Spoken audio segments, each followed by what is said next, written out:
Welcome back, WNST, Towson, Baltimore, and Baltimore Positive. I got my Baltimore Positive hat here. I have taken a break from wearing the Baltimore Positive hat. You'll find out why I'm wearing the UMBC hat here, even though it's old and wrinkled. And a shout out to Pete Caringi. How you doing? Shout out to all of our friends at Catonsville. I got my El Guapo shirt on. This is the newest hot spot in Catonsville to go get yourself a margarita, maybe some carnitas, some tacos. I am planning on doing that socially distanced with a mask on as well, as our friends at State Fair, where we have the chicken and waffles and the shrimp and grits and the burgers and the salads and all the bookmaker and all the great stuff that I got to get over to Catonsville for. Our friends at Taharka are putting together a special ice cream package for Baltimore Positive sponsors and friends and family to ship some delicious, locally made in Baltimore, socially aware ice cream that's also very delicious. Coming to you later on. We'll be telling you more about that in the coming weeks. Our friends at Taharka. Our friends at Fadley's are also shipping crab cakes through the holidays. You really love someone, whether or not they voted for Trump or Biden, whether they're in Maryland or out of Maryland, you can get them those Fadley crab cakes, and they'll feel that little Baltimore Positive love. You can ship those right off the website right now. And, of course, our friends at Moeller and Gary Realty and Jeff Moeller out selling houses. I'm trying to track him down, get him on the show. I know he's too busy listing them and making things happen in around the fall season here. Don, we'll brag on your boy, but, you love bragging on all things Catonsville. And I know no one prouder, as well as your brother, who coached across the street there for a couple of years as well on the basketball side. But you love to say that UMBC, that C stands for Catonsville, right? Absolutely. UMBC, we love it. Delighted to have Professor Emeritus, and I should show him the pen. Show him the pen. I have my pen here. The UMBC School of Public Policy. I know it and love it. I've got the official pen. Our good buddy, Dr. Donald Norris, who is loving life down there in Florida. So welcome to Baltimore Positive by way of UMBC in beautiful Florida. Which part of Florida, Don? Southwest Florida, Naples. Naples. Says I'm assuming that's a little bit of Trump country down there. It's about 2-1, maybe 3-1 Trump country.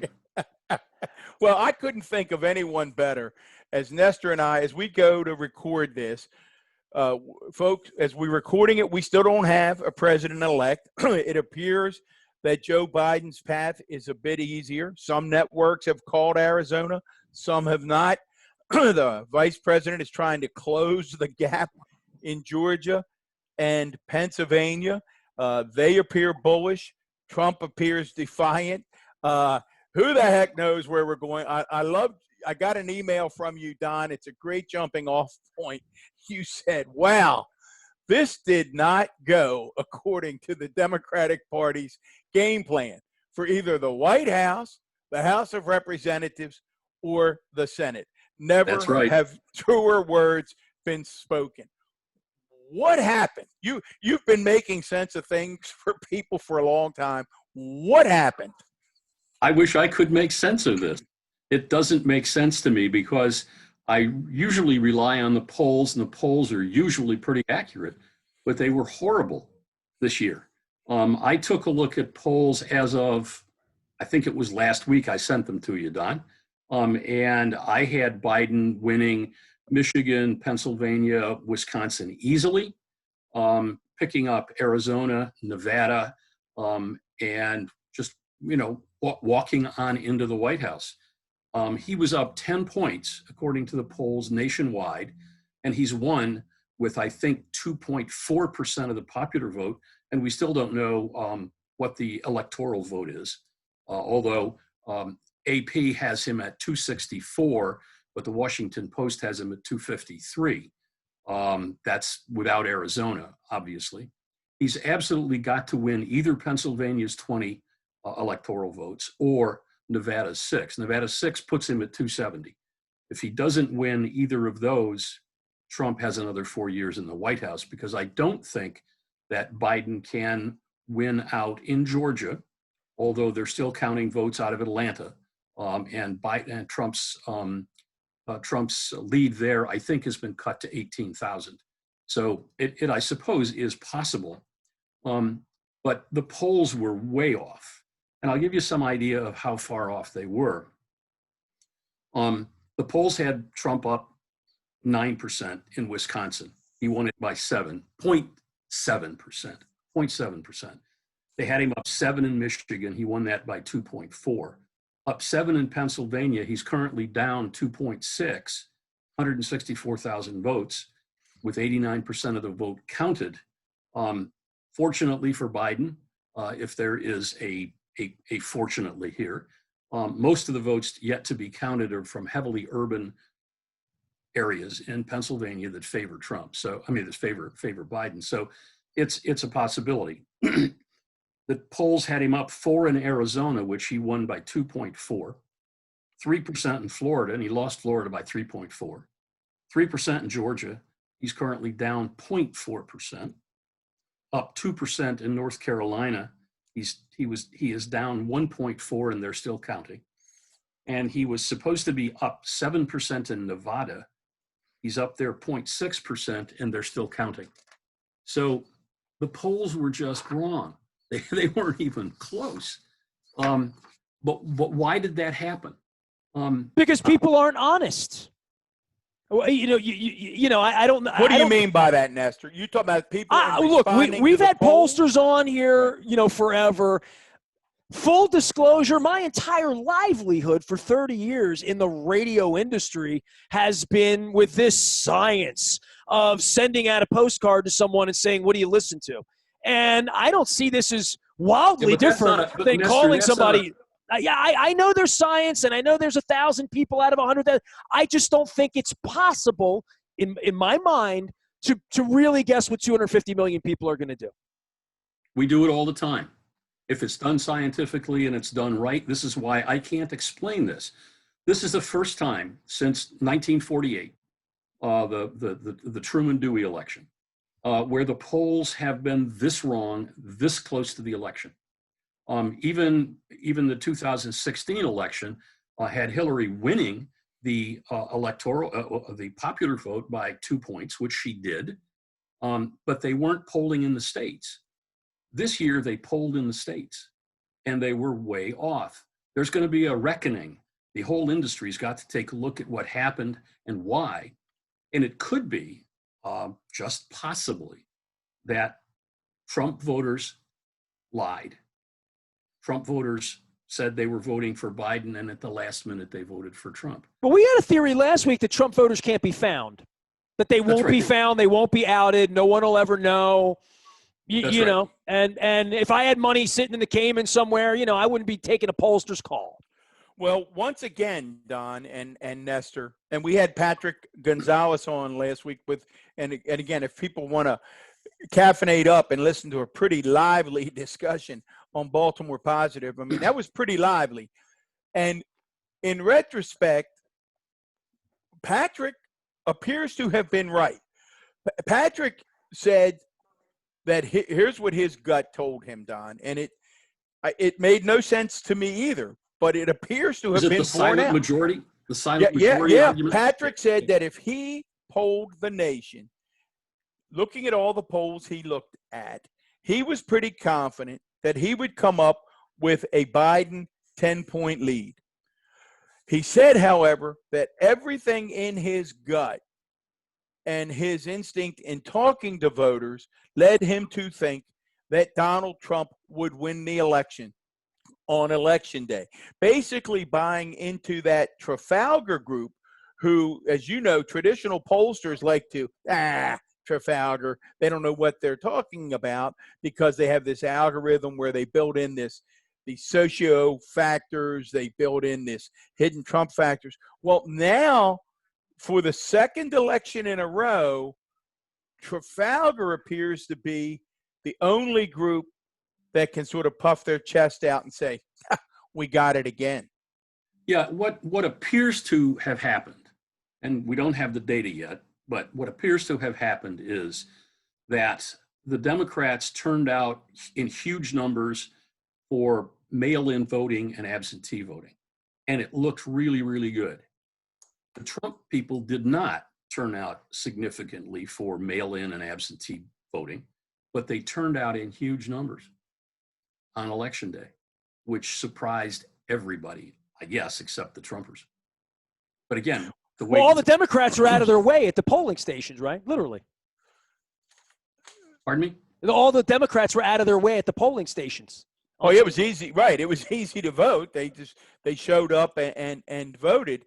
You know, beyond the polling, though, Don, and again, you're a guy who's read about this. You've written numerous books. You take a look at society and where we are, and boy, you have a good barometer, I think, because you lived up here in the Baltimore metropolitan area for a long, long time. You were on, you know, the university campus, which drives the Trump voter insane. And now you live in Naples, a deeply red part of Florida. We had a guest on earlier, you know, Barry Rascovar, and Barry said one of his takes was that we really do live in two very, very different universes. And I say that to my wife all the time. She has relatives. I have relatives live all over the country. And when we talk about things, it's not even clear to me that we're on the same planet. Talk to us a little bit. You've been down there a couple of years now, Don. What is it? What is Trumpism in Naples beyond the man himself? Mm-hmm. What is Trumpism? I had a conversation 2 days ago with a guy that I've known for, I guess, 6 years down here. And we had to agree not to talk about the election. He's an engineer by training. He's very smart, decent guy, but he's a Trumper. And I can't understand that, given what Trump represents. Except that I know that this guy, he's not at all hateful. He doesn't buy into any of that stuff, but he does buy into tax breaks. He's a businessman. He does buy into some of the socially conservative stuff. What does that mean, Don? I want to push you a little bit on that. What some of the socially conservative stuff? What is that stuff? Yeah, that's a big package there. You know, I'm trying to learn about. Understand. I have not gone into that with him in any depth. Christianity, Roe versus Wade. We just go down the line of what the profile is, but certainly not a WWE NASCAR fan with the pickup truck and the beer barb and barbecue. I mean, but we see that at the rally. That's the cultist, right? That's the 10 flags on the lawn and all of that, right? Down here, you would in Naples. Anyway, you would think that the deep red is driven by the extremely wealthy who live here. Naples is a small city of about 20,000, and it's got, I don't know, a median income that's huge because of all the people living on waterfront property. Most of those come down for a few weeks or a few months every year, then they go back up north. So they're not necessarily Republicans. What drives the Republican vote down here are what my brother used to call sandbillies.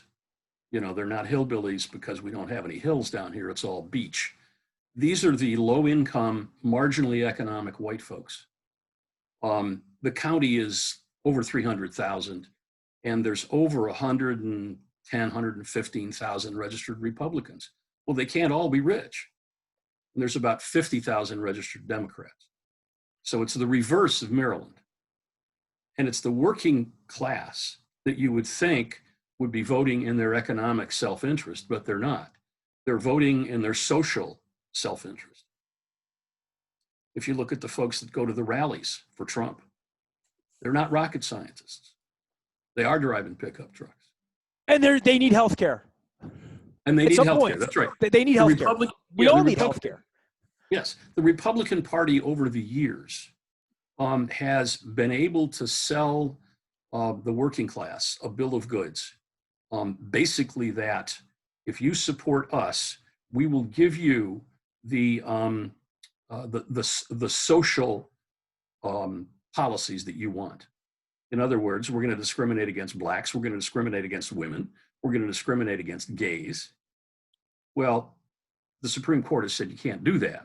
So the Republican Party can't give that, but they keep promising it. And as a result, and the racial thing is huge.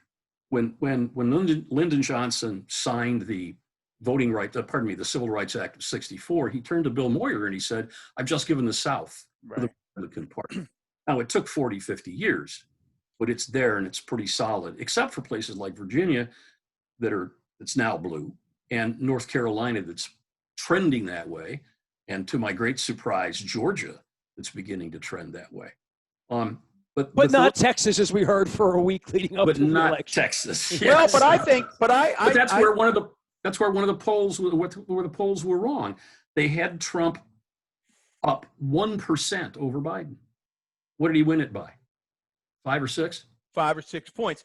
But I would suggest again that the trends in Texas are favorable to an increasingly blue electoral map for Democrats. That one of the stories of this election, win or lose, and again, as we record this, we don't know who the president-elect is. And we're chatting with Professor Emeritus from UMBC, Dr. Donald Norris, for years the head of UMBC School of Public Policy. So we don't know who the president-elect is, but it's pretty clear the electoral map will be redrawn in the future, that there are an increasing number of swing states. But Don, I want to go back to that Trump voter, because it seems to me, one of my premises is that, for better or worse, many in that Trump coalition think, particularly guys like you, university professors, guys like me who have been Democratic public officials, they believe in their core, in that place where they breathe, that we look down our nose at them. Do you buy that they believe we look down our nose at them? They use a word, the word elites.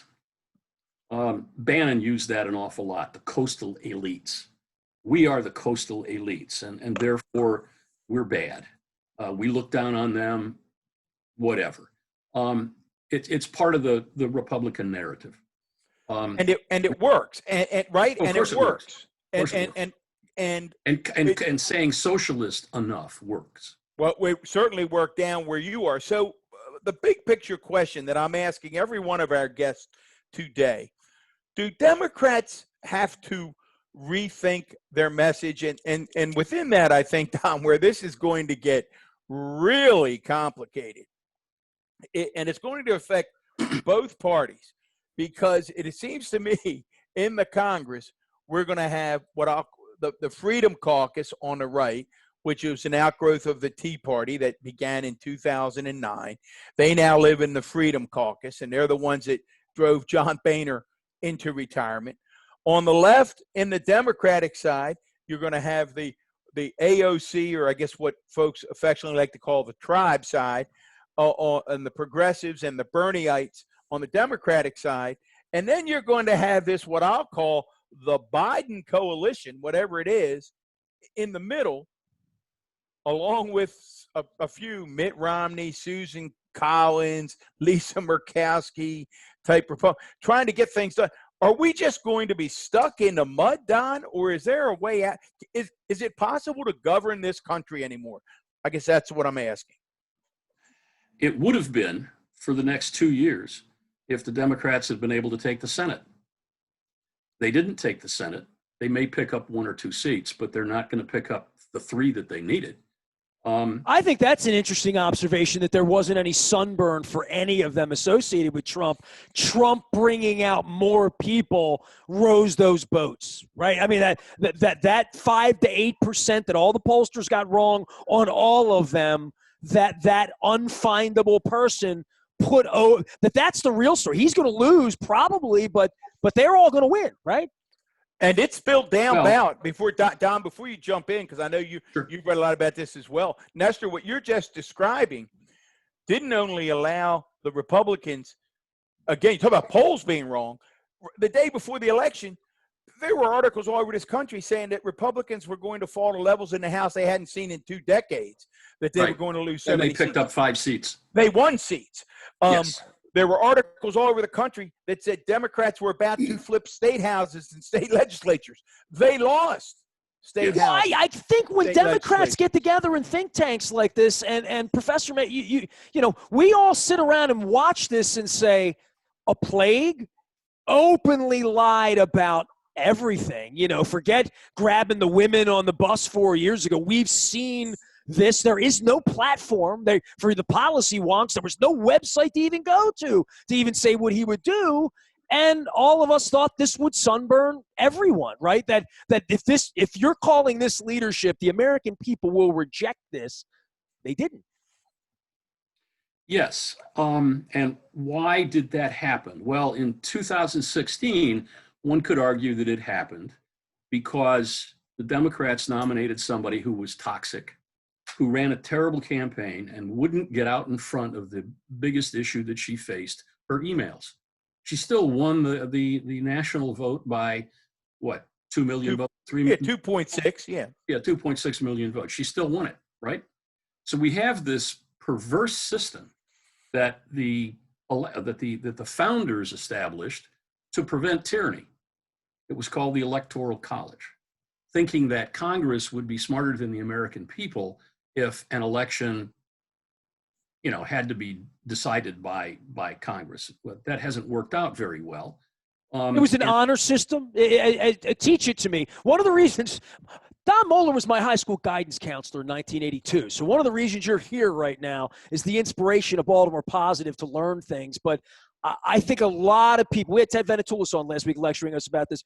Give me the core of that again. Put the feather and the ink in the pen there that Don's got, and tell me how this was supposed to protect us, because it's portrayed, especially in the liberal media, as a sort of just an old line racist policy that sort of gave way Not to. at all. No? Not at all. Okay, yeah. Not at all. So at the time that the founders were writing the Constitution, there were no political parties. So the operative assumption was that there would be several well-known, well-regarded men, right? Men of substance who would run for the office. And remember too, that we didn't have a vice president at the time. This is back when there was honor in leadership, Don. Who was elected, the vice president was elected independently. So the Electoral College was supposed to work kind of as follows. There would probably be a gridlock where several of these upstanding men would get regional votes, and nobody would get enough to have a majority of the vote. So it would go into the House of Representatives. The House of Representatives would ponder which one of these giants should be the president, and they would elect him. Well, that didn't work out very well because political parties began almost immediately after Washington was elected. And we've had basically a two-party system ever since. It works out fine when the majority party is lucky enough to win the states that allow that party's leader, the presidential candidate, to get enough votes in the Electoral College. But right now we have a situation in which it only takes, I forget what the number is, but it's pretty small, number of states. I mean, it was a number of states with a pretty small population to keep the majority party from electing its president. Well, I mean, you look at it, Don, this will be, I mean, this part we can say definitively as we record this particular episode, that this will be the 7th time out of the last 8 presidential elections where the Democrats have won the popular vote. Yet you look at that, and during that time, it's the Republican Party that has been able to appoint 3 Supreme Court justices. That's right. There are things in our government. It's no longer a majoritarian democracy, and as long as that continues, and as long as states that used to be part of the blue wall are as divided as they are, it's going to be very difficult to predict what's going to happen. My concern is that by not having a majoritarian democracy, you deny people fundamental rights.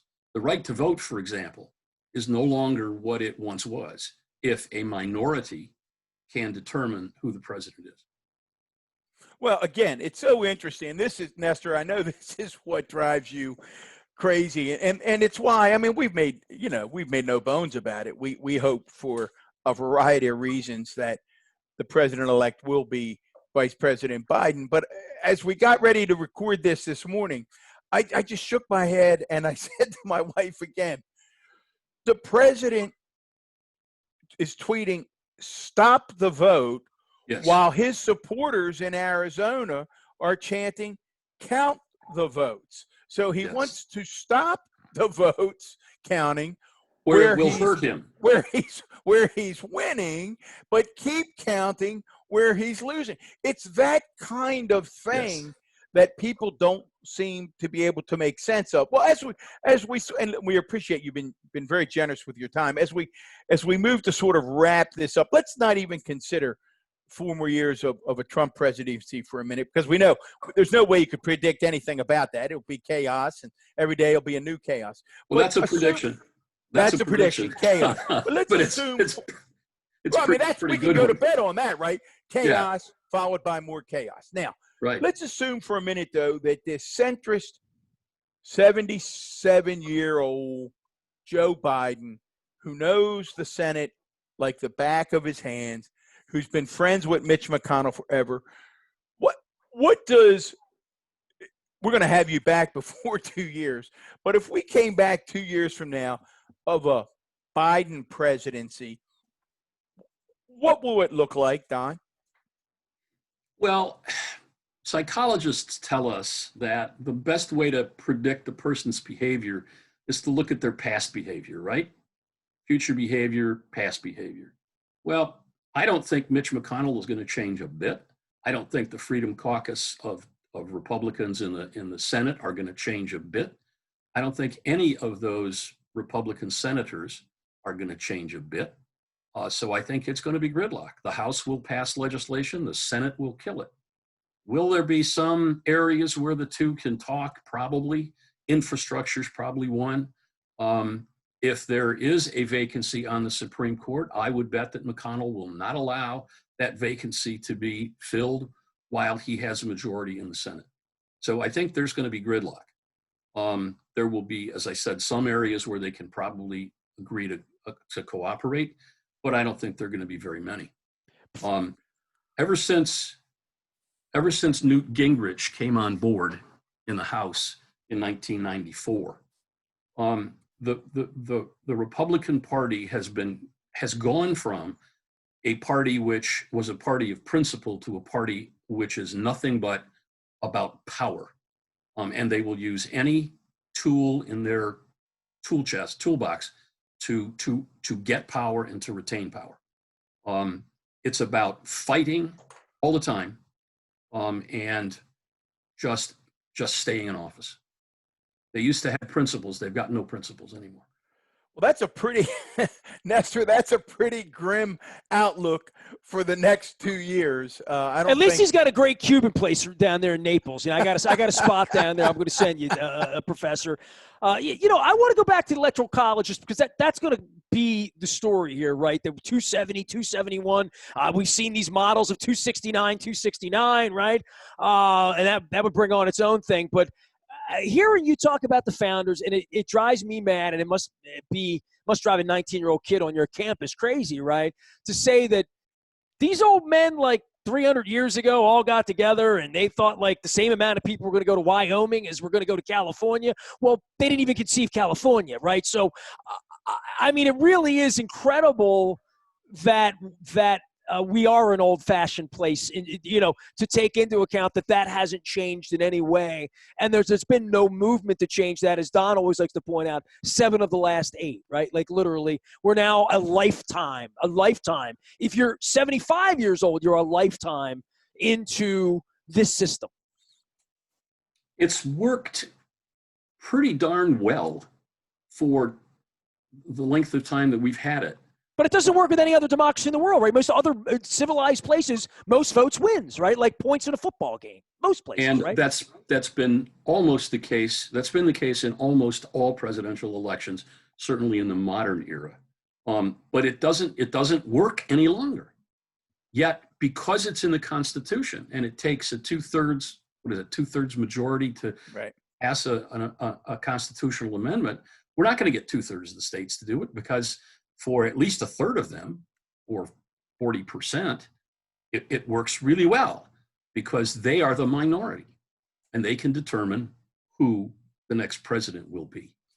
Don, I think of it every single, it drives me crazy, but every time I look, when we get to this point, North and South Dakota, every time I think that North and South Dakota each have 2 senators and electoral votes, and I say to myself, Baltimore County is bigger than North Dakota.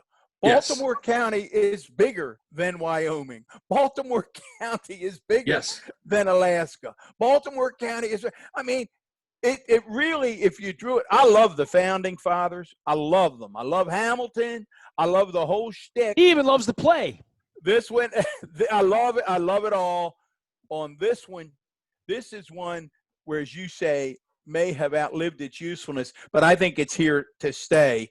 Your analysis has been powerful. I hope we can have you back on from time to time, sort of be our resident opiner. Man, he's too busy Florida. down there in Naples, running amongst the red hats and having fun and sun. I see the sun coming in from behind you. You're living a dream. My mother-in-law lives down in Southwest Florida. So. UMBC, School of Public Policy. The one thing that surprised me was that the relative paucity of Trump banners and signs and yard signs and stickers on cars down here. I thought, well, boy, that's got to be a statement. It was probably a statement that we don't even need to bother putting them out. Don, I've heard that. Boy, you are not alone. What a great place to wrap this up, because you're not alone on that. I heard that repeatedly from people who said, boy, I'm feeling so good. There are so many fewer Trump yard signs and things that we saw from 4 years ago. That's a sign I'm feeling good. Well, whatever all the signs were, we all missed them. All the pollsters missed them. Nestor's been saying over and over they were going to miss them, so he's been vindicated on that. Again, ladies and gentlemen, Don Norris from Florida, UMBC School of Public Policy, Professor Emeritus. Don, thanks for joining us, and Nestor, take us out of here. Professor, do me a favor. Go get yourself a Cuban and some Ropa Vieja at Fernandez the Bull, all right? On a nice day down there. Take care of that for me, all right? Send me a picture, make me jealous, all right? Get some plantains with it, all right? We got great food around here. Taharka Ice Cream is always with us. We're going to be shipping that out and giving you a code for all Baltimore Positive listeners through the holidays. Of course, our friends at Fadley's are shipping crab cakes all over the country as well. You want to make somebody's holiday, ship some crab cakes their way. They'll love you for that. And our friends, of course, at El Guapo. I do a lot of eating for a skinny guy around here. I'm going to get over there, get some carnitas and some tacos, and socially distance from all the Moeller family out in Catonsville. And if I'm not doing that, I'll be having some chicken and waffles across the street at State Fair. Moeller and Gary Realty also with us. Of course, I'm going to get Jeff on to talk about this Ravens mess right now. If we can get this game in Indianapolis this week. The virus has come to the NFL and Baltimore and everywhere else, and we're following election stuff, and we're certainly following the Baltimore Ravens pathway. We are WNST.net, AM 1570, Towson, Baltimore. Newly designed website. Find us out at BaltimorePositive.com.